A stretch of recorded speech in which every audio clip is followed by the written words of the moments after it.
اعوذ باللہ من الشیطان الرجیم۔ پناہ مانگتا ہوں میں اللہ کی شیطان مردود سے۔ بسم اللہ الرحمن الرحیم۔ السلام علیکم ورحمۃ اللہ وبرکاتہ۔ نبی کریم صلی اللہ علیہ وسلم تربوز کس طرح کھاتے تھے؟ تربوز کھانے کا اصل سنت طریقہ کیا ہے؟ ہم اپنی زندگی میں تربوز اللہ تعالیٰ کی ایک بہت بڑی نعمت ہے، یقیناً آپ سب استعمال کرتے ہوں گے۔ کیوں نہ ہو کہ ہم اس طریقے سے ہر چیز استعمال کریں کہ جس طریقے سے نبی صلی اللہ علیہ وسلم نے استعمال فرمائی، اس کے بہت زیادہ فائدے ہوں گے۔ ایک تو نبی پاک صلی اللہ علیہ وسلم کی سنت مبارکہ، جس کے بارے میں رسول اللہ صلی اللہ علیہ وسلم نے خود ارشاد فرمایا، جس نے میری ایک سنت کو زندہ کیا اللہ تعالیٰ اس کو 100 شہیدوں کے برابر اجر اور ثواب عطا فرمائے گا۔ دوسرا یہ کہ اس میں شفا ہی شفا ہوگی۔ استعمال تو ہم کرتے ہیں، اور ایک بزرگ کے متعلق یہ بھی آتا ہے کہ آپ کا من چاہا، آپ کے دل میں خیال آیا کہ میں آج تربوز استعمال کروں، کھاؤں۔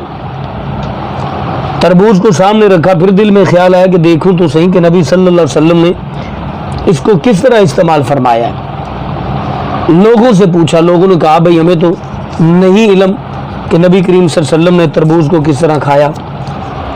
آپ نے وہ تربوز نہیں کھایا تھا اس لیے کہ وہ چاہتے تھے کہ ہر وہ کام کیا جائے جو نبی کریم صلی اللہ علیہ وسلم نے کیا ہے اور اس طریقے سے کیا جائے۔ اور تربوز کے حوالے سے اما عائشہ صدیقہ سلام اللہ علیہا فرماتی ہیں کہ نبی رحمت شفیع دو عالم نور مجسم تاجدار عرب و عجم صلی اللہ علیہ وسلم والی کائنات تربوز کو تر کھجور کے ساتھ ملا کر کھاتے تھے۔ ہم کھجور کی گرمی کو تربوز کی ٹھنڈک سے اور تربوز کی ٹھنڈک کو کھجور کی گرمی سے توڑتے ہیں۔ تو نبی کریم صلی اللہ علیہ وسلم کا معمول مبارک یہ تھا کہ پیارے آقا رحمت دو عالم صلی اللہ علیہ وسلم تربوز کو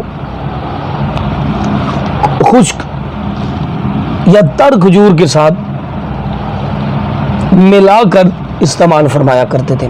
کھجور کھانے کے یقیناً بہت زیادہ فائدے، بے شمار فائدے۔